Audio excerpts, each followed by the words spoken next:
She slammed the bedroom door so hard the frame rattled. "I can't do this," she snapped, standing there in my hoodie, eyes red, voice shaking. "You're just sitting there like this is funny." That was the moment it hit me. Day 2. Not even 48 hours into the 5-day role switch she begged for, and she was already unraveling. I didn't smile. I didn't mock her. I just stayed quiet, which somehow made her angrier. The agreement had been simple. For 5 days, we'd swap roles completely. Not as a joke. Not halfway. Fully. She wanted to prove a point about how easy I had it. How I barely carried any weight in our marriage. Her words. Repeated often. Confidently. Now she was pacing the room, complaining about the schedule, the errands, the constant decisions. About how no one thanked her. About how she hadn't had a second to herself all day. "Do you know how exhausting this is?" she demanded. I looked at her and realized she wasn't asking a question. She was asking for rescue. For me to step in. To soften it. To take it back. That's when I understood what this experiment really was supposed to be. Not fairness. Not understanding. Control, with a safety net. When I didn't jump up to help, her tone changed. "You're enjoying this," she accused. "You're doing this on purpose." No. I was just finally letting her live inside the reality she'd always dismissed.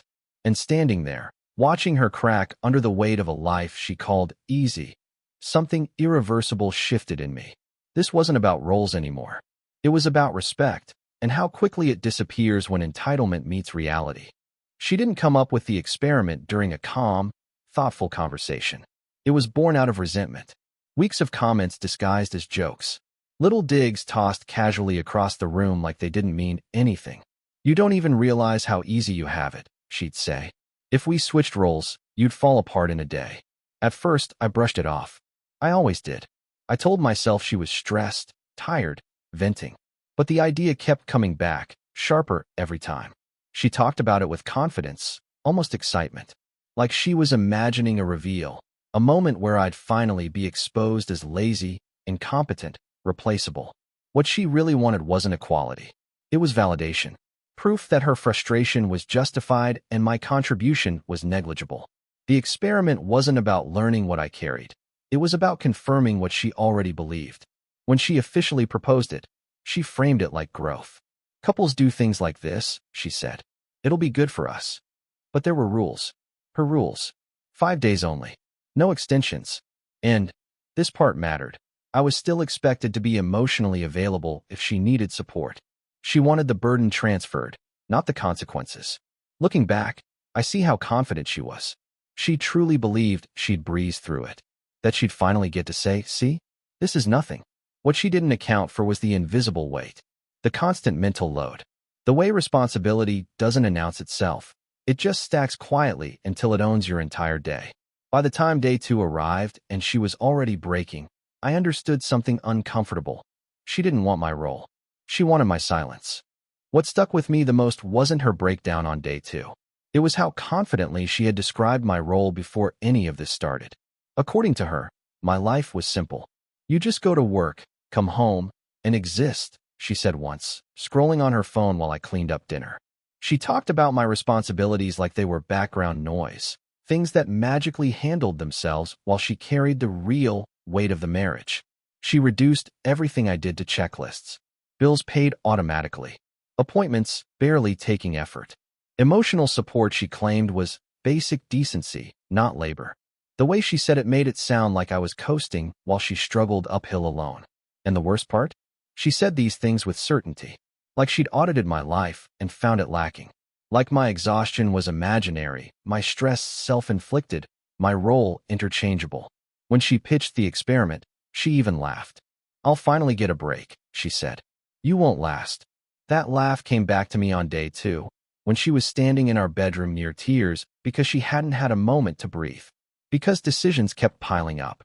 Because people expected things from her without asking how she felt first.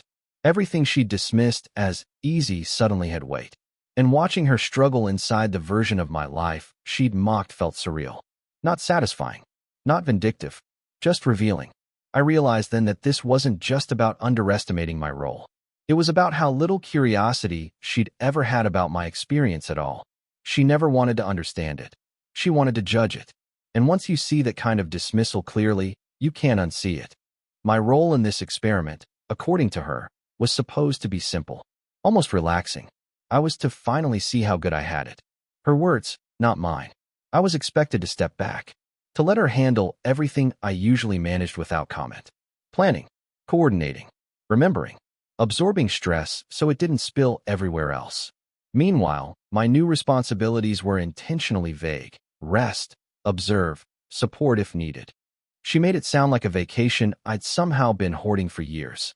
But there was an unspoken expectation layered underneath it all.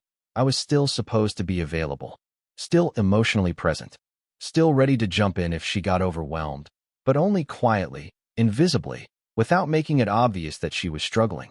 When she snapped at me on day 2, it wasn't just frustration. It was anger that I wasn't breaking the script, that I wasn't rushing in to save her so she could maintain the illusion that she was handling everything just fine. "You're not doing anything," she accused. I wanted to ask her what anything looked like to her. Was it the constant mental tracking? The anticipation? The responsibility that starts before you wake up and follows you into sleep? Or did that only count when she was the one carrying it? Instead, I stayed where I was. Calm. Present. Doing exactly what she said my role had always been. And that's when I realized the truth. I was never supposed to stop working in this experiment. I was just supposed to stop being visible. Before the experiment began, she was almost energized. That's the word that fits best. She talked about it like a win she hadn't even earned yet. There was no doubt in her voice, no hesitation, just certainty.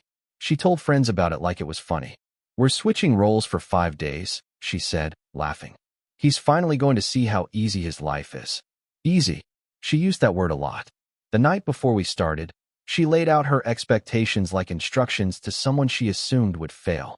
She explained how she would handle everything better, more efficiently, with more emotional intelligence.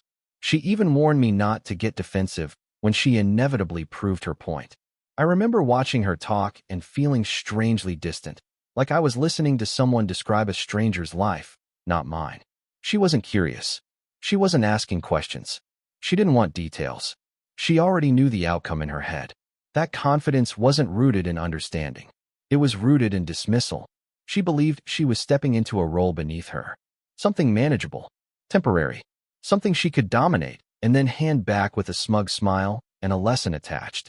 What she didn't see was how that confidence depended on one assumption, that I'd continue quietly compensating, that I'd soften the edges, catch the things she missed, make it look easier than it was, the way I always had. When day 1 passed, and she was already irritated, she brushed it off. "Tomorrow will be better," she said. Day 2 proved something else entirely. Her confidence hadn't prepared her for responsibility. It had just blinded her to it. The first signs weren't dramatic. No meltdown. No apology. Just cracks, small, telling ones. She forgot things. Little things at first. A call she was supposed to make. Groceries she swore we didn't need, and then suddenly did. She checked the time constantly, like it was moving faster just to spite her. By midday of the first day, she was already sighing more than usual, rubbing her temples, snapping at minor inconveniences. When something didn't go smoothly, she looked genuinely offended, like the world had violated an unspoken agreement. "I don't understand how you keep track of all this," she muttered once, half to herself. I didn't answer. I was afraid if I did, it would come out sharp. Or worse, validating. And this wasn't about winning. It was about seeing. By evening, the tone had shifted. The confidence from the night before had softened into irritation. She complained about how nothing lines up and how she felt like she was constantly behind. The words were familiar. I'd used them myself more times than I could count. She'd never noticed then. What stood out most was how personal she took it. Every obstacle felt like an insult. Every demand felt unreasonable. She wasn't used to being needed by systems that didn't care how she felt that day. She still insisted she was fine. Still said she'd get the hang of it. But there was tension under every sentence. The kind that comes when effort finally meets expectation. That night, she went to bed early without her phone, without her usual scrolling, without commentary, and lying there in the dark, listening to her breathe unevenly. I knew this wasn't going to end the way she'd planned.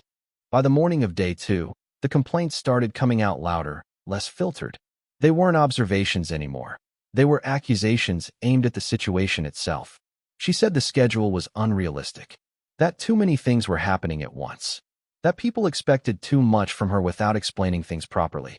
Each sentence was wrapped in disbelief, like she couldn't accept that this was simply how the days normally worked. When I pointed out, carefully, that this was the same routine I'd been handling for years, she scoffed. That's different, she said. You're just better at chaos. Chaos. As if responsibility was some personality quirk I developed instead of something I carried because no one else would. The excuses piled up fast. She blamed timing, blamed stress, blamed the experiment itself. At one point, she even blamed me, saying I'd set her up to fail by not explaining things clearly enough, despite the fact that she'd waved off explanations before we started. You could help a little, she said. This doesn't have to be so extreme. That word, extreme, stuck with me, because nothing about what she was doing was new or excessive. It was just unbuffered. No one smoothing it out for her. No one anticipating needs before they turned into problems. She wanted sympathy without accountability, relief without acknowledgement, a shortcut back to comfort without admitting she'd underestimated the weight of it all. And the more she complained, the clearer it became. She wasn't struggling because the role was impossible. She was struggling because she'd never respected it enough to learn how it worked. By the middle of day 2, she started testing boundaries. Not directly, more like probing, casual questions dressed up as teamwork. Can you just handle this one thing? Do you remember how this usually goes? What would you do in this situation? Each time, I felt the pull. Years of habit don't disappear overnight. I was trained to step in before things fell apart, to smooth the edges before frustration turned into conflict. That reflex was still there, sharp and automatic. But I remembered the rules. Her rules. Full swap. No interference. So I answered carefully. Sometimes with silence. Sometimes with the same vague reassurance she'd always given me. You'll figure it out. It's not that complicated. You're overthinking it. The look on her face when I said those things wasn't anger at first.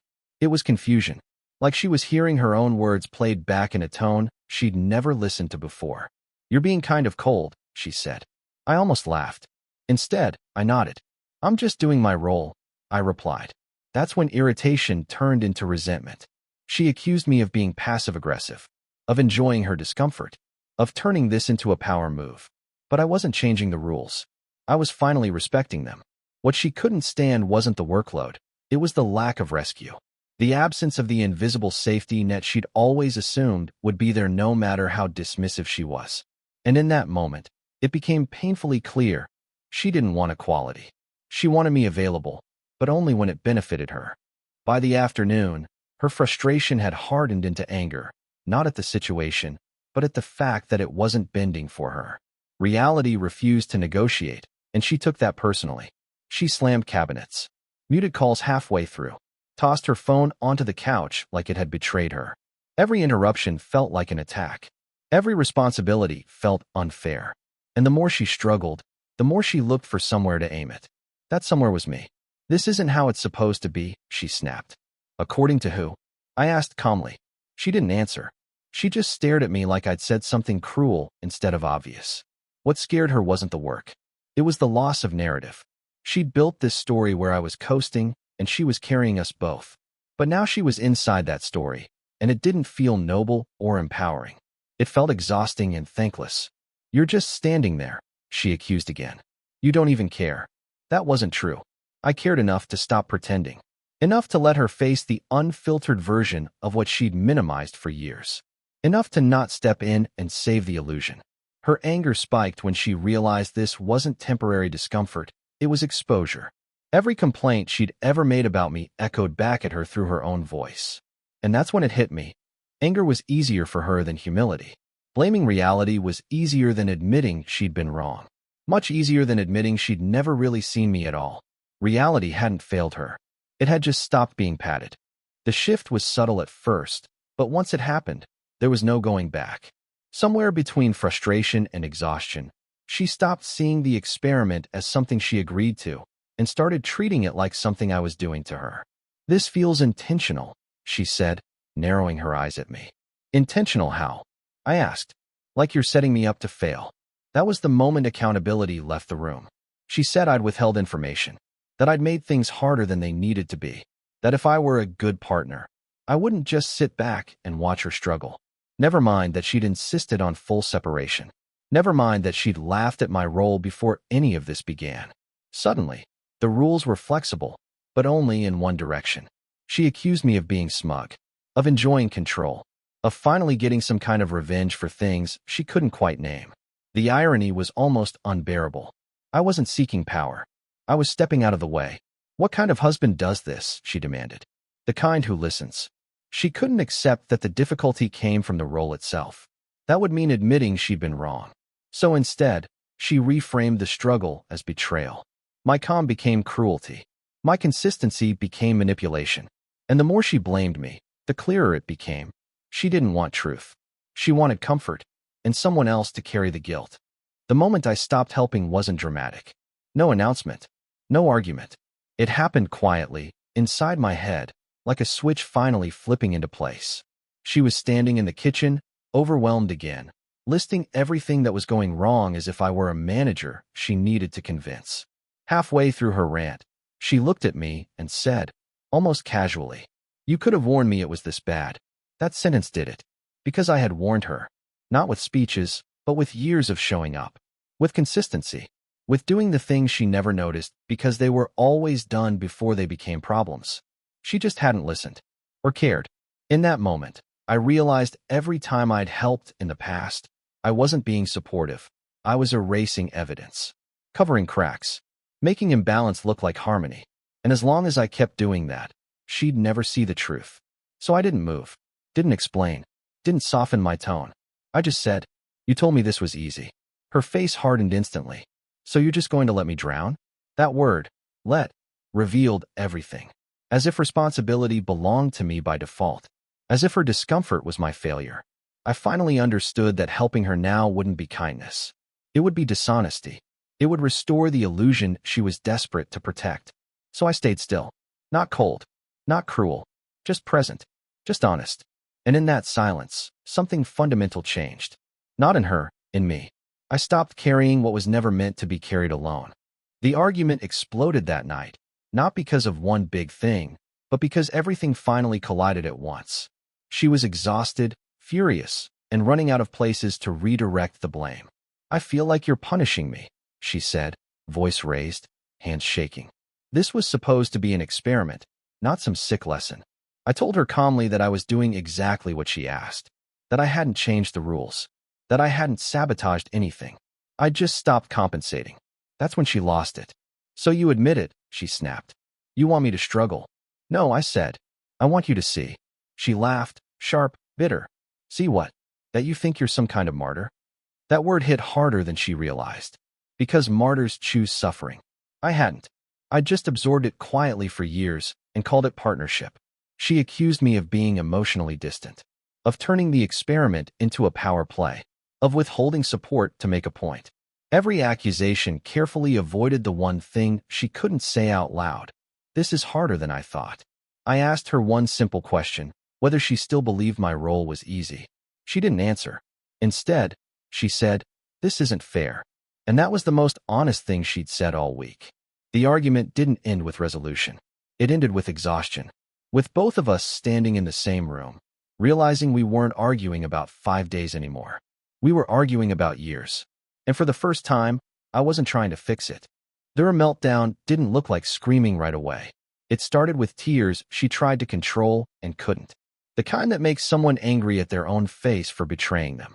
She kept wiping them away, pacing, muttering about how none of this made sense. "I didn't sign up for this," she said, voice cracking. "You did," I replied quietly.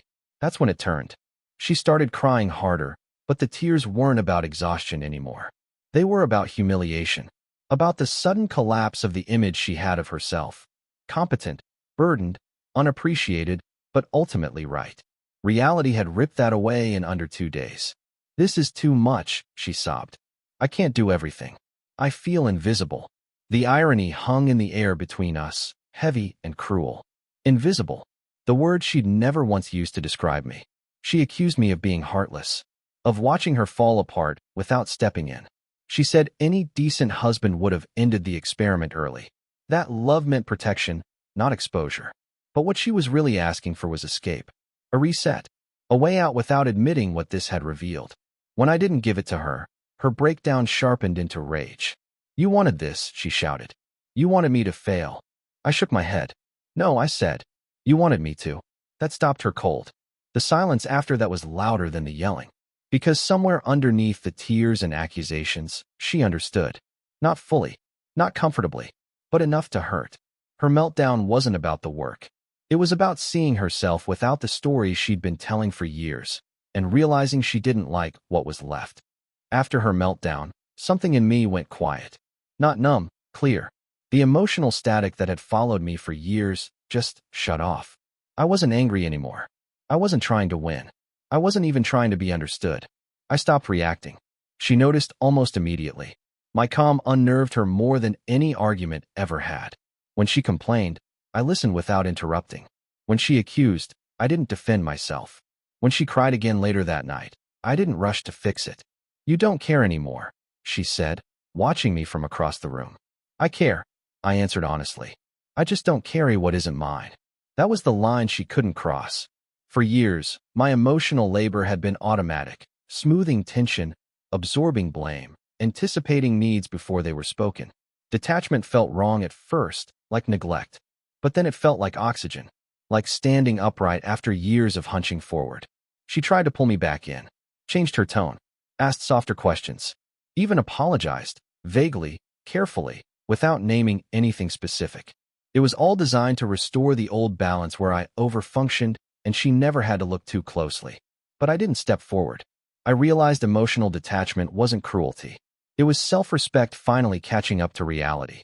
I could see her clearly now, not as a villain, but as someone who only valued my effort when it disappeared. And once you see that, you can't unsee it. The distance between us wasn't something I created. It was something I stopped filling. Acceptance didn't come with relief. It came with precision, like a fog lifting and revealing a landscape that had been there the whole time. I just hadn't wanted to look at it. I saw the pattern clearly now. How often my effort had been invisible. How easily my exhaustion had been dismissed. How quickly she'd framed imbalance as fairness, and fairness as an attack the moment it didn't benefit her. The experiment didn't break our marriage. It exposed it. She tried to talk about resetting things, about how maybe we both learned something, about moving forward without keeping score. But what she really meant was returning to a version of us where I carried more so she could feel less and call it normal. I didn't argue. I didn't explain. I just knew. Clarity does that. It removes the need for persuasion. I understood that respect can't be negotiated through demonstrations. That someone who only values your role when they're losing control was never truly sharing power with you. And that love built on entitlement collapses the moment responsibility becomes mutual. The hardest part wasn't accepting who she was. It was accepting who I'd been, how long I'd mistaken endurance for loyalty. If you're reading this and considering an experiment to prove your worth, pause. Pay attention to why it's being suggested. Equality doesn't require humiliation. Understanding doesn't demand suffering. And remember this. If someone needs to live your life to respect you, they never respected you to begin with.